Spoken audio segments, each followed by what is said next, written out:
عدیل بڑائی صاحب آپ کی جانب آئیں گے. حکومتی وزراء بھی اپنی حکومت کا دفاع کرنے سے قاصر ہیں, بتا رہے ہیں ہمیں کہ ہم ڈیفالٹ کر گئے ہیں. یہ حکومت تو خود ہی اپنا بیڑا غرق کرنے پہ تلی ہوئی ہے. کرائے الیکشن, جان چھڑائے اس صورتحال سے.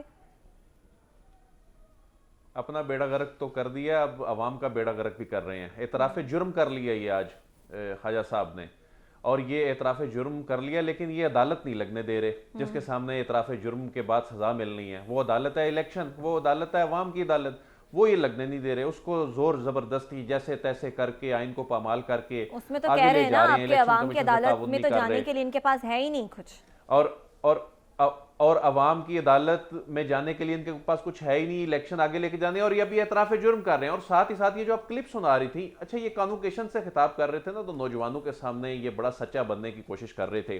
اسعاد رسول صاحب نے بالکل صحیح پوائنٹ آؤٹ کیا. ان لوگوں کی آپ غلامی کر رہے ہیں, جی حضوری کر رہے ہیں.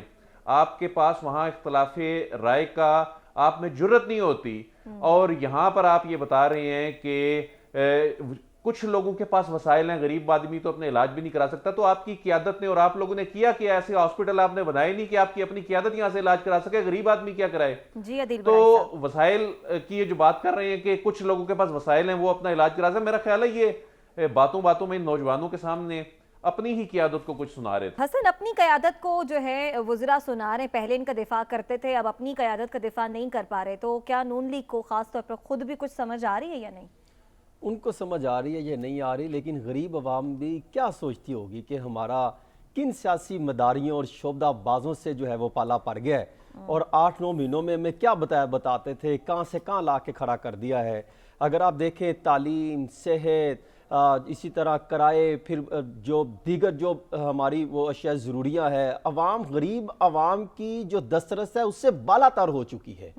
غریب آدمی تو خودکشیاں کرنے پر مجبور ہو چکا ہے. جن کے 4-5 بچے ہیں وہ کس طرح گزارا کرتے ہوں گے اگر ان سے یہ تمام مراد لے لی جائے حکمرانوں سے, اور پھر کہیں کہ آپ گزارا کر کے بتاؤ. انہوں نے جو زمینوں پر قبضے کر رکھے ہیں, جو 2-2 پونے میں جو سرکاری زمینوں پر کو لیز پر لے رکھا ہے, یہ ان سے واپس لے لی جائے. پھر ان سے پوچھے کہ آپ اپنے اخراجات کر کے دکھائے. ان سے جو شاہانہ اخراجات ہیں, ان سے تمام ان کے سرکاری خزانے پر چلتے ہیں, پروٹوکول لیے جاتے ہیں, یہ تمام ان سے واپس لے لیے جائیں. پھر حکمرانوں سے پوچھا جائے کہ آپ اپنے اخراجات کر کے دکھاؤ, تو یہ بھی روڈ پر آ جائیں گے. پھر یہ بھی جو ہے وہ تلے منتے کریں گے کہ ہمیں دوبارہ اقتدار میں لاؤ.